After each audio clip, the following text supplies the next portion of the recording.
Should you have your young child homeschooled or should you send them to public school? What are the benefits of homeschooling? I'll be chatting with a mom who decided that 3 of her children should be homeschooled. Also in this program, Pat Jacobs will have as her guest a young academic achiever from Midwood High School who loves literature, who plays varsity basketball and tennis with Lincoln Terrace Tennis Association. I'll also be chatting with a lady who has a well-rounded life. She combines her professional singing with her work as a registered nurse in a perinatal clinic. Yes, your baby does grow up and go to school. Question, big question. Should you have your young child homeschooled as opposed to sending them to private or public school? My guests are a mom who had to answer that question. Diamond Redden, she decided to homeschool 3 of her 4 daughters. And Jenni Mahnaz, a homeschool consultant. Welcome to Brooklyn 45. Oh, thank you so much. My first question is really going to be to you, Diamond. Why did you make the decision to homeschool your daughters? Mostly because I felt like the public school wasn't giving my daughter enough attention. She was really behind and no one really caught on until testing, and by then it was too late. So Now, I suppose you're talking about your... No, my 9-year-old. Oh, okay. Yeah, she was testing on a 2nd grade level, and it was, by the time we caught on, it was way too late. So your daughters, some of them went to public school? The first 2 went to public school. Okay. The 11-year-old and the 9-year-old. They both started in public school. Mm-hmm. Are you satisfied with the decision to homeschool them? Yes, it's so much better. I can give them individualized attention. She picked up really fast, and she just needed a little extra attention. And she don't learn the same way everybody else did. She learns from touching, and she learned through baking, and it's just normal everyday things. It was just easier to teach at home. Jenni, you're a homeschool consultant. What is homeschooling? What is homeschooling? Yes. So, is it someone comes in and do the schooling at home, or does the parent do the homeschooling? so the parent is in charge of the education of the child in any schooling situation. At the end of the day, it's their responsibility. In homeschooling, the parent takes on a more hands-on approach. And in most cases, the parents do most of the teaching or the facilitating, but it is possible for the kids to go to classes or activities or to have a tutor come into the home. So it can be a mix. Do you work with Diamond? Not Are you meeting specifically her Diamond. for the first time? We both help run an online Facebook support group for homeschoolers in New York City, and this is the first time we're meeting in person, actually. All right. Meeting online, huh? Yeah. It's a new world. That's a new world. Yes. Diamond, tell me about what exactly do you do as the teacher, as the instructor, and is it difficult being mom and teacher at the same time? No, it's not hard at all. When the first thing we do is we wake up and we eat breakfast and we start our worksheets. And it goes the same way as a normal class. They do their worksheets. Sometimes they're done by about 12, 1 o'clock. Sometimes they're not, and we just extend the day. But it's... Many teachers have supervisors who check to see that they're doing what they're supposed to be doing in terms of following the curriculum and monitoring both the teacher and the children. Who monitors you? I monitor myself. I send reports into the Board of Education every quarter. Oh, you do? Yeah, we send reports, but that's about it. It just tracks what the child is learning and to make sure that they are actually learning. But that's about it. Back to you, Jenni. What is your role normally in terms of, you're a consultant, but what do you do with the homeschool mother, the mom? So I have a variety of hats that I wear, and it depends on the family. But the most common things that I do with parents are either helping them with paperwork, especially new families who feel a little overwhelmed by the state regulations, because every state is different, and New York has some of the most strict homeschool regulations in the country. And the other thing that I work a lot with families on is identifying their educational philosophy, so that they know where they're headed and why they're doing what they're doing. Is there a cost factor involved for homeschooling? Homeschooling can be as cheap or as expensive as you want it to be. You can pay a private school tuition easily to homeschool your kids, or you can do it for next to nothing. It really just depends on your goals and what your resources are. So tell me about your goals and tell me about your costs. My costs, I don't really spend a lot. I go on the buy sell trade groups and I buy secondhand homeschooling materials.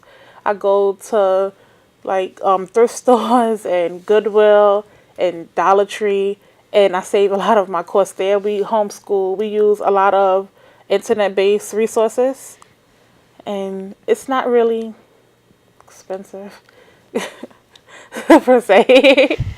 It's worth it. It's not that expensive. It's not and that it's expensive. worth it. It's definitely worth it. It's 100% worth it. It's a private school type of education for a fraction of the price. It's individualized towards what my kids want to learn and their type of learning environment and what they like to do, and it's geared towards them specifically. Jenni, is homeschooling unique? It depends on what you mean by unique. Are there few moms who are homeschooling, or are there many? This is the first time I'm hearing about homeschooling. Well, it's moms and dads and caregivers and grandparents and aunts and uncles. So there's a lot of different caregivers who provide a homeschooling opportunity for children. I would say that compared to the kids who go to public or private school, the percentage is small. But in New York City, there are thousands of families who are homeschooling, and it is gaining in popularity. And what are the age range for homeschool kids? All the way from preschool up through high school, going on to college. Oh, really? And how would a parent be equipped to do that kind of instruction in the various curricula? Well, some parents, like I said, employ tutors or teachers. Some teach to their strengths. Others do something called unschooling, which is a type of homeschooling where the child, it's a very child-led type of education, and they trust the child to decide what they would like to learn. And then the parent acts more as a facilitator to help them find classes or mentors. Some of the high school homeschoolers I know attend college early. They take college classes early, or they simply start attending early, sometimes at 16 years old, 17 years old. So there are a lot of different avenues, a lot of different resources to help parents make sure that whatever their educational goals are with their children, that they can meet them. So we have two terms that I'm learning. One is homeschooling, and the other is unschooling. Explain that again. So unschooling is a type of homeschooling. So I usually, when I'm talking to families, categorize homeschoolers into three main categories, although there's as many ways to homeschool as there are families. But there are traditional homeschoolers who very much do school at home. So they would sit at the kitchen table and do what you would do in school. There's eclectic homeschoolers who do a little bit of everything. Math maybe is done at the table, but English is more hands-on or out in the world. And unschooling, which is what you're asking about, is the most liberal form of homeschooling. And like I said, it trusts the child. You trust the child to decide what they're interested in, what their passions are, and you really facilitate their interests rather than the adult imposing interests on the child. This question is for both of you. Do homeschoolers run the risk of being misfits, or there's this social distance between them and other kids around them? I see you shaking your Not head. at all. Because my kids have never been more social, and when they were in school, they have so many different friends of different ages and different backgrounds and different.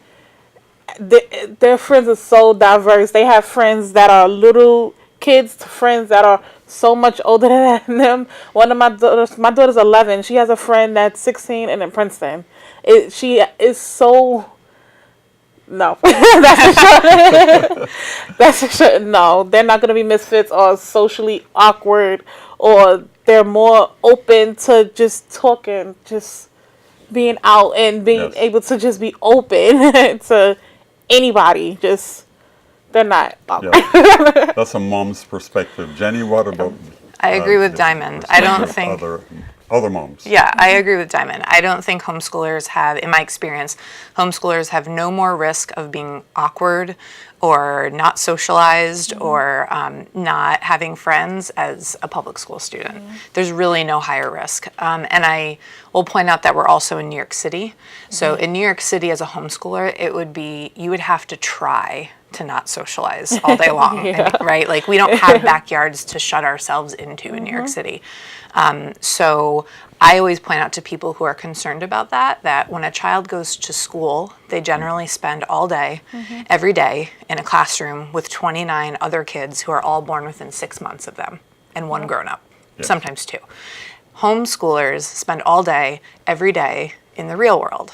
So they interact with babies and teenagers and shopkeepers and waitresses. I mean, they interact with everybody, and they have to learn how to talk to all those people and have relationships with all those people. What would a curriculum look like for your kids?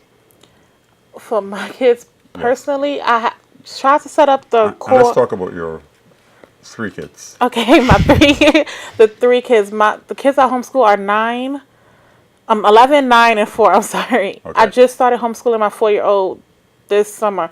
We don't even really get deep into it. So my 4-year-old, I go as she's more unschooled. We go as she sees fit.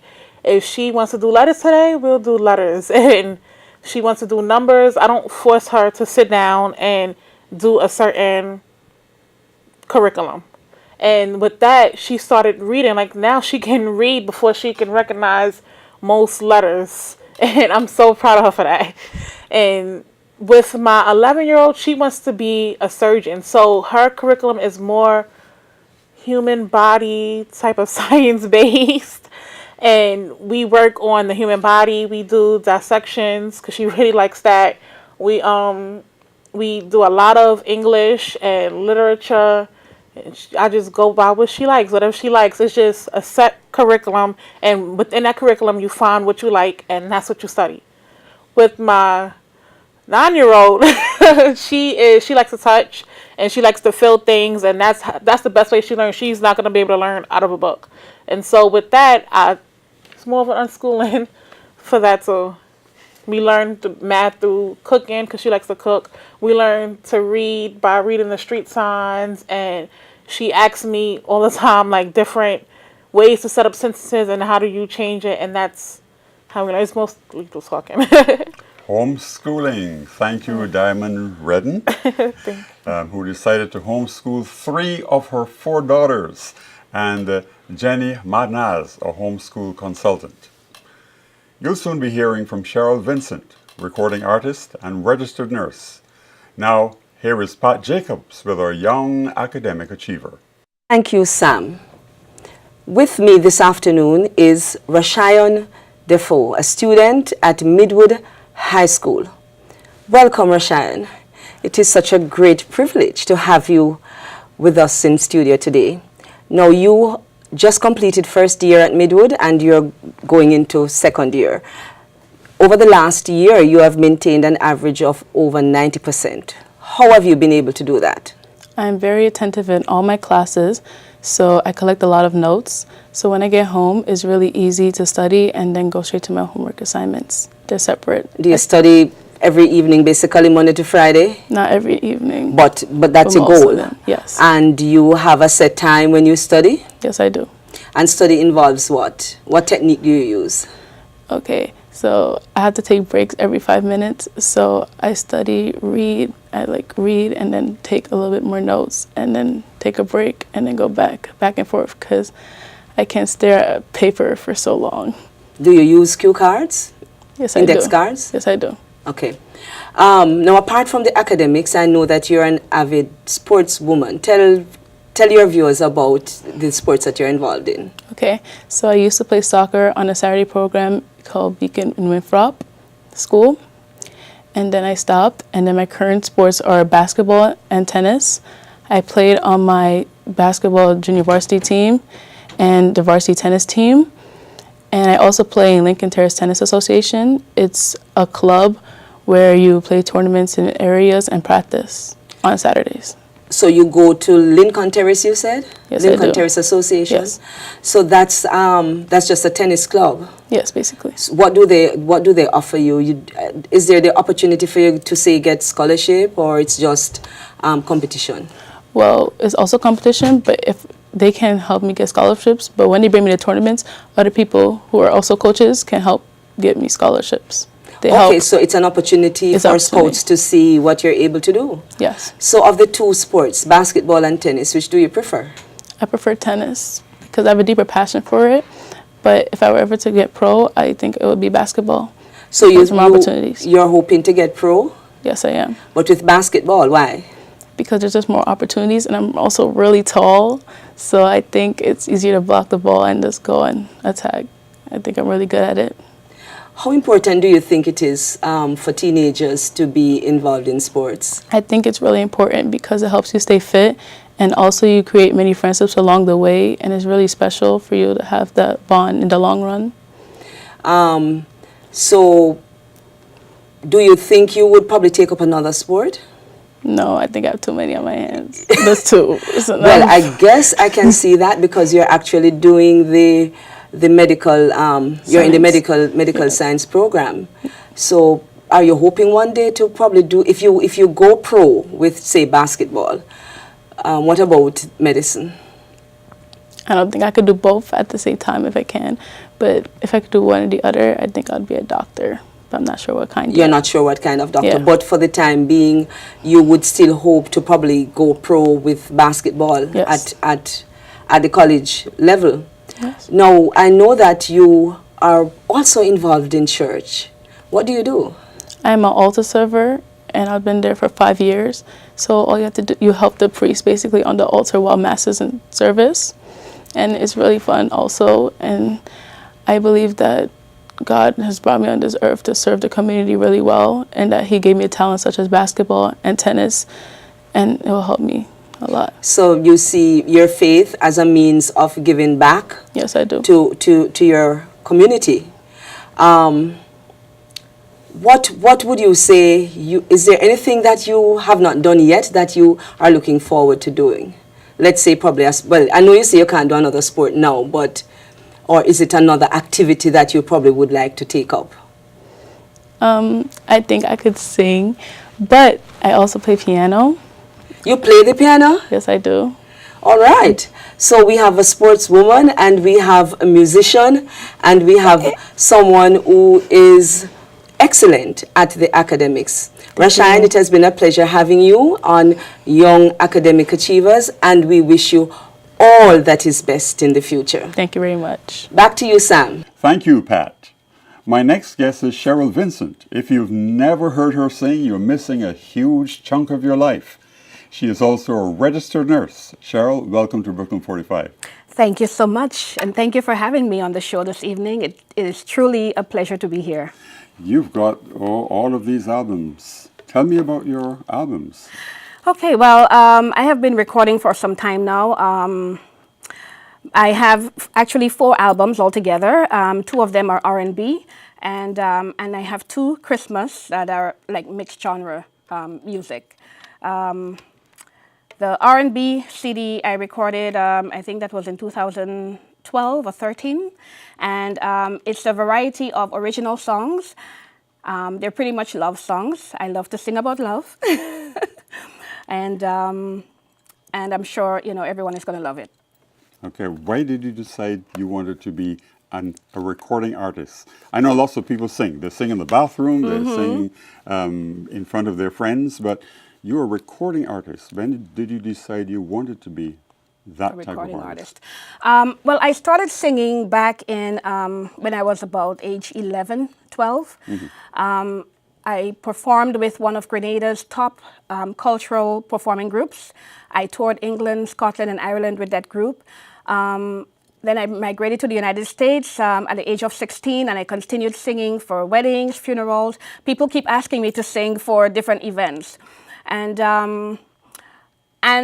at the encouragement of a lot of people that told me that I need to take this voice further, I decided to become a recording artist. And actually, I come from a background of performers as well. My dad is a well-known performer and recording artist in Grenada.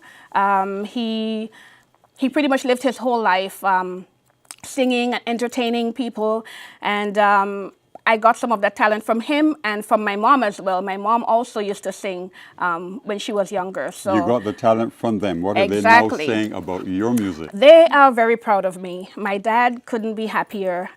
He is so excited for me. That's something that he always wanted to see me do, and he's actually been one of my biggest encouragers.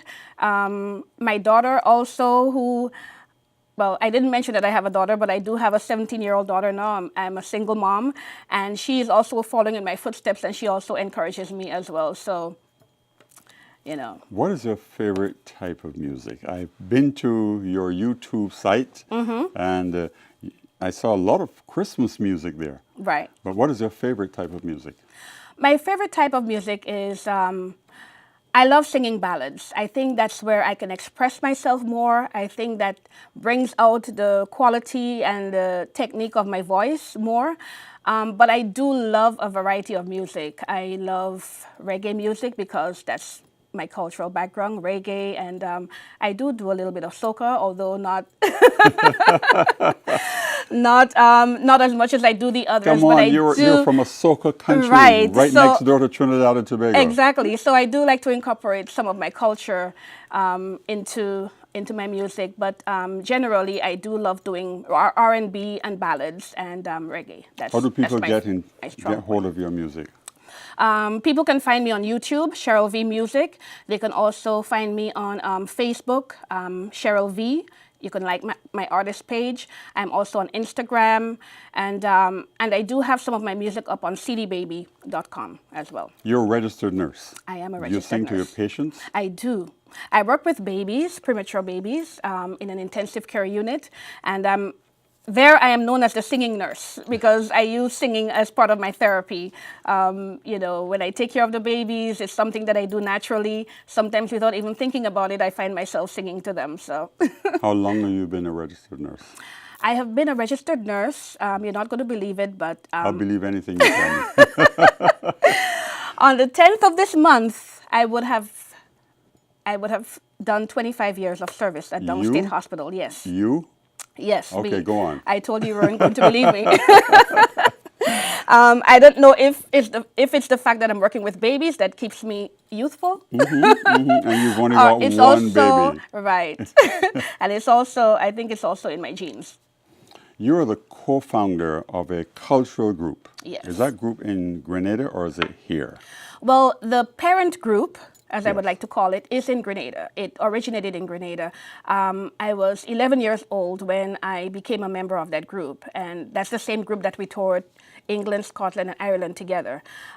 I came to live in the United States when I was 16 years old, and the other members of that group that also migrated to the United States, we got together and founded Quake USA. The original group is Spice Island Youth Quake, and the group that stemmed from that group that's up here in the United States is called Quake USA, Cultural Organization. Now, they probably don't sing ballads. They probably don't sing a lot of Christmas songs unless they're cultural. So tell us about the cultural music that you perform with that group. We do a lot of Caribbean folk music as well as Caribbean liturgical music. So we put on our own concerts at times, but we also sing in churches. We do liturgical services in churches with a Caribbean flavor. Right. And you do that here in the United States? We do that here in the United States, yes. Okay, what's some of the music that you sing, the cultural songs? Take me back. We do songs like Morning Time, everybody wake up morning time. We come from mountain, we come from mountain, we come from mountainside. We come from mountain, we come from mountain, from mountainside. And that song actually, my father back in the day when I was growing up in Grenada, he recorded that song. I used to hear that song playing on the radio almost every single day. I played that song on the radio once too. Really? When I was working in Barbados as a radio DJ. Dun, dun, dun. Right. Dun, dun, dun, dun, It's a dun, very dun, popular dun, dun. folk song. Yes, Yes, yes. What's another one that's Another popular? one, Nana, oh, you don't hear the rake. Back and now making mud down day. Back and now making mud down day. Clifford and Dara fall away. Now, you don't hear what they doing me. They killing me, Seki down the road. Do you write any folk songs yourself? I have written a few songs, but not really categorized as folk. I have written songs that the group have sung. Like there was one that I wrote for Christmas called "Unto Us a Child is Born." There was another one that I co-wrote that speaks about what we do as the group, spreading Caribbean music through song and dance and rhythm and drama. I co-wrote that song with a gentleman named Leon Antoine. So. For people who want to hear you perform and see you perform, how do they reach you? People who would like to contact me for bookings, they can call 347-350-4285. They can speak to my manager, Mr. Jerry Hopkins of Hopkins Consulting Group. And they can also contact me on Gmail, cherylvmusic@gmail.com as well. Where do you see yourself 10 years from now? 10 years from now, I see myself performing in the Barclays Center. I see myself performing at the Lincoln Center. I see myself performing in all the big arenas because I really do plan to go international. All right. Yes. I'm I'm reaching for the stars. Yes, you must reach for the stars. Yes. Okay. Do you miss Grenada? I do, very much so. I went back there last year for Carnival and I had such an amazing time. Such an amazing time. Thank you, Cheryl Vincent. You can see a lot of what she is doing on YouTube. Just type in Cheryl V Music or Cheryl Vincent Music. Actually, either one of those would bring up my music and you would see it there. Okay. And you can also watch this program on the Brooklyn 45 YouTube channel. What are your comments about what you heard from the two parents who have lost their children to gunfire? We'd love to hear from you. Post your comments on our Facebook page, Brooklyn 45 TV. That's facebook.com/Brooklyn 45 TV. And you can see all of our programs on our YouTube page. On behalf of our entire Brooklyn 45 team, I'm Sam Tate.